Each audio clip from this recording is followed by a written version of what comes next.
Ooh, it's a bright day. Hot. California sun, am I right?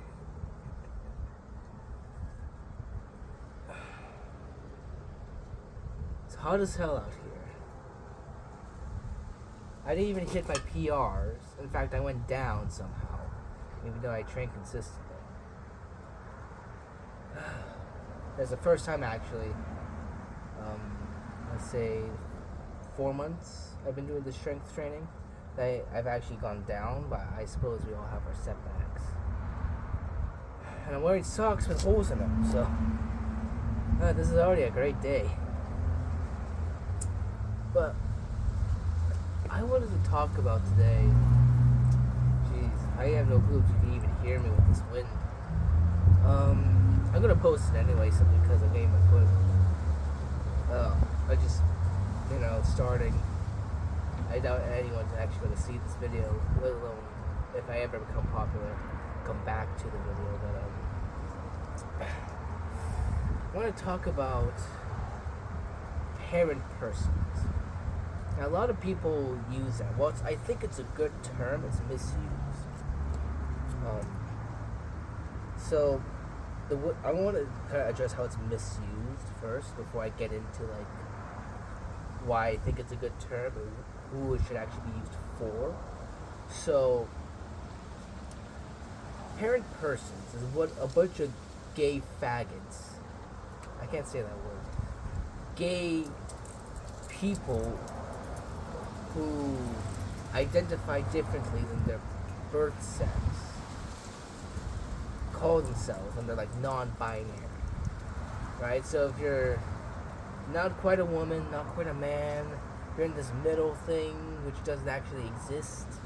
Intersex is not an excuse, by the way. They'll bring that up, right? If you're this non-binary person, you're a parent, and you happen to have a child, you're a parent person. Which I always thought was a bit absurd, right? To begin with, the concept of being between two sexes is absurd, right? We identify male and female based on what they produce organically, right? The distinction between the sexes, sex and gender, I think, is what initiated it, and then postmodernism and modernism, for that matter, then postmodernism coming later. That's what really brought all of these issues up. But in any case, those are the type of people who use it. That's what it's used for generally in modern media. It's oh, you're not quite a woman, not quite a man, you're non-binary, you happen to have a kid, you are a parent person, whatever, right?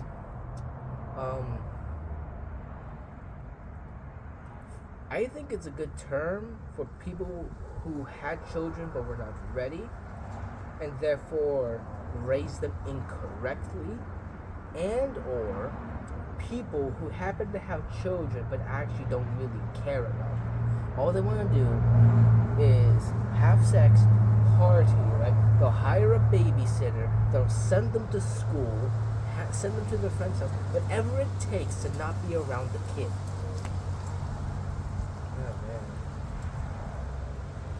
I actually think this is one of the most profound things I've kind of spoken about ever. And that's really saying something. The devil, I guess, is the prince of this world, so he's making sure my voice doesn't get through. But again, he's gonna. If I ever get popular, I'll definitely remake this video because I think it's important. But yeah. Get back to it. Parent persons, I think, should be used for those who weren't ready to have kids, had kids anyway, and happened to have kids but didn't actually want, right? So they send them to school, hire a babysitter, whatever it takes to just get them away, right? They're a parent persons, but they're not a father. They're not a mother, right? Fathers nurture. No, sorry, that's mothers nurture. Fathers prepare. Our duty is to instill a sense of duty to our kid as to what are you going to do, how are you as a father, either spiritual or biological, going to function in society? How are you going to function as a spiritual father if you're not theologically literate? If you don't know how to learn, if you're not physically fit, right? Don't kill yourself early. Number one. Number two, who wants to look up to someone who's fat? Not to say that there aren't fat guys who are good spiritual fathers, that especially ones I like, of course. In fact, when I first started going to my parish, there was a very large priest who was there. He was Irish, but he came from Australia. And I really fell in love with his homilies. I thought he was a very wise man. So, not to say they don't exist, but to prepare, as Proverbs said, right? You must prepare your child young. We prepare the child, right? If the child feels lonely, if your kid feels he wants love, right? That's the mother, right? Of course, there's overlap, right? I'm not trying to say strict gender roles, right? The only the woman changes the diaper, right? I'm not saying that. Of course, there are certain roles infused biologically into us, right? I don't know what it's like for a woman. I mean, I just go off of what people not say, but from what history has told us, or what women biologically feel as more appropriate, and from my own experience, that's all I have to base it on.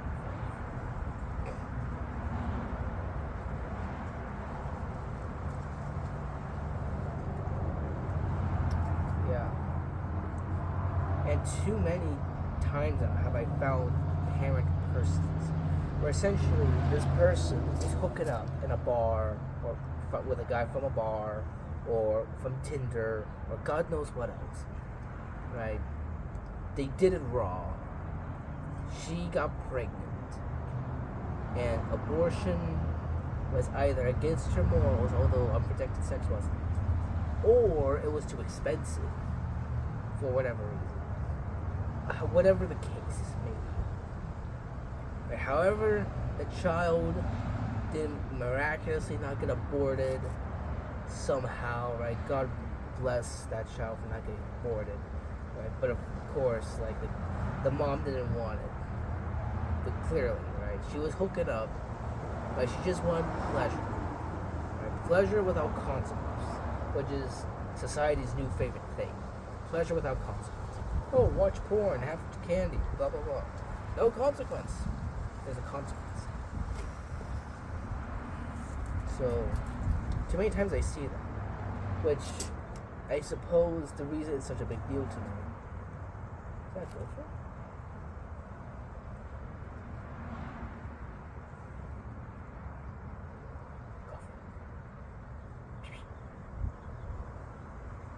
Cat. Cat, get it.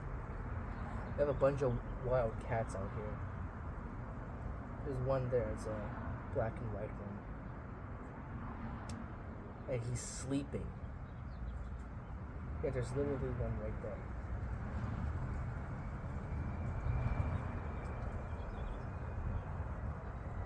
Anyway, get back to it. The reason this is so important to me is because I spend time discerning who I want to be. I spend time figuring out, am I going to be a priest? Am I going to be a father? Or is my vocation the priesthood or marriage? And a lot of people stop there. It's like, oh, and I feel like a lot of people mistake marriage for like a fulfillment of their passions. Or essentially that if I go into the priesthood, I have to stay chaste. But in marriage, I get pussy. That's not how this works. And I hate to be vulgar about that, but a lot of men do that because, oh, I want a wife, and they stop there. Oh, and I want kids, and then they stop there.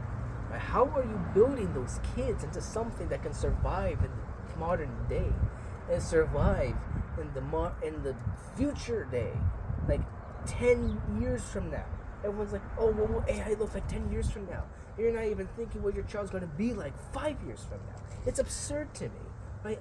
Because all I see are these pleasure-seeking mongrels, and they don't think ahead, right? I used to be that, right? As someone who's still struggling with porn addiction, as someone who's quit video games, as someone who's trying to get in better shape, as someone who wants to be a scholar, who used to be a dumbass playing Brawlhalla and Minecraft all day, to someone who actually has a sense of kind of what reality's like and the philosophical backings in my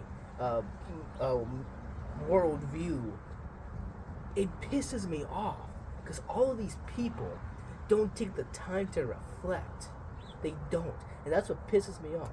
Right? All they do, right, is figure out: do I want sex or do I want to serve the church? Right? Because in either case, a lot of people make this mistake. Oh, I need to love God more than the average person to go into religious life. No, we're all called to love God the same. Oh, well, religious life seems pretty difficult. I'm going to go into marriage, or it takes more energy. So I'm going to go. You line up the priesthood and fatherhood, biological fatherhood. I see you. You line those two up, right? They're the same difficulty. Even if it feels easier, it's not. At the end of the day, you're going to feel the same taxation. You're going to feel the same frustration, right? There's no easier path with priesthood versus biological fatherhood. I see.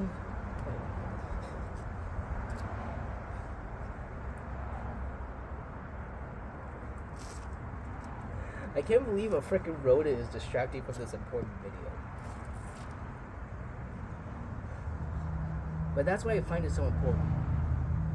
Is that a lot of people mistake their vocation for fatherhood because they can get they get some pussy. Right? Again, I hate to be vulgar about it, but you have to use vulgar terms to essentially express the dirtiness of it. We call those dirty words, and I use that word because I don't want to sound vulgar, but more so I want to point out how dirty it is, because that's all they want. Of course, I struggle with porn addiction. Of course, that's one of the things I look forward to in marriage. Right? I'd be biased, or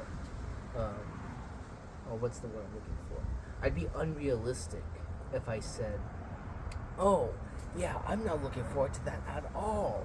You know, no hedonism, right?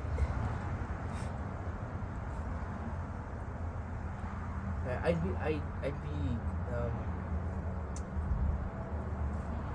lying essentially.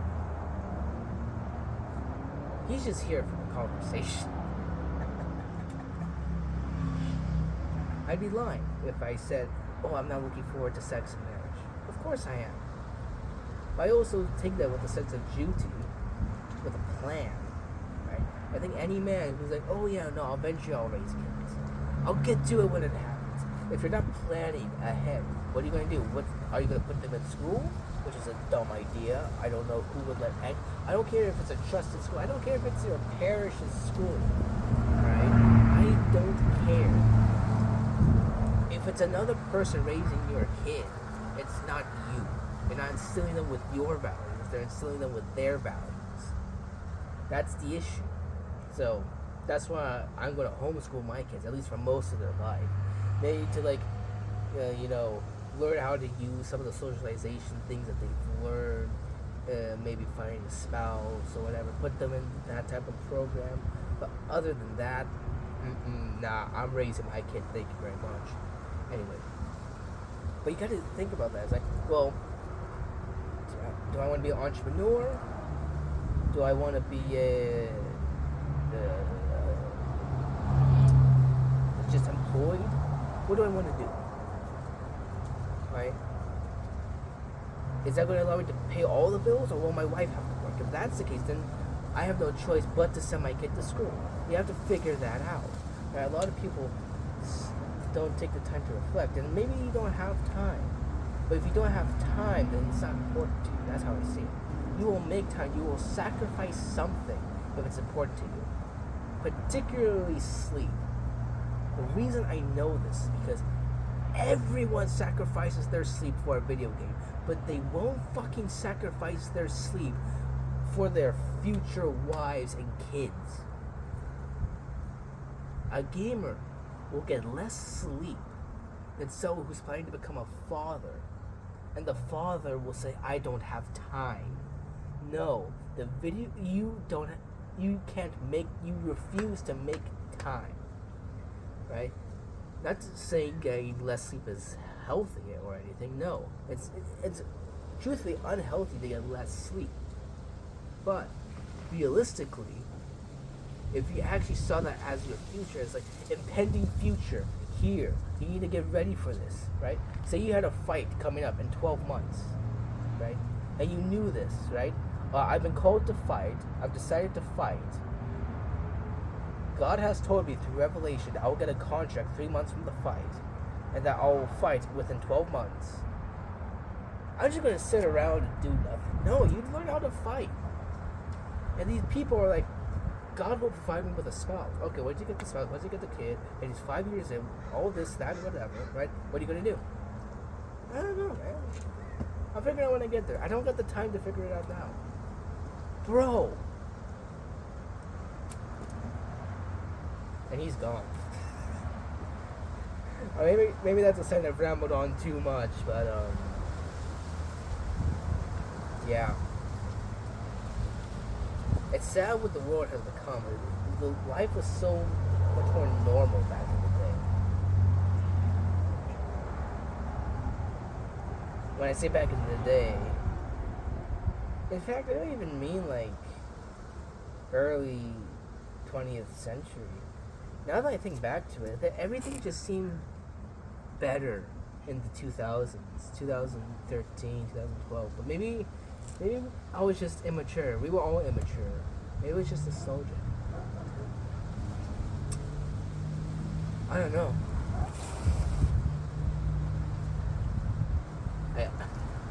I started doing this recently.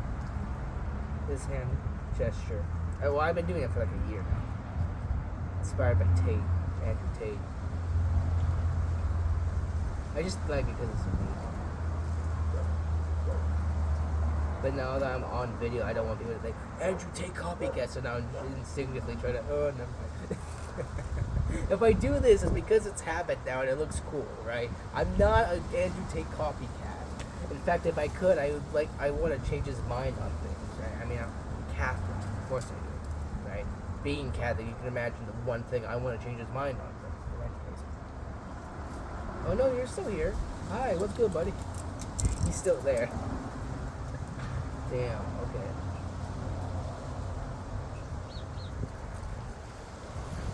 I think that's all I wanted to talk about. Thank you all for listening. For all, I mean, like the 12 people who are probably going to watch this. I'll probably see you guys whenever I upload a video. Jesus Christus Nico.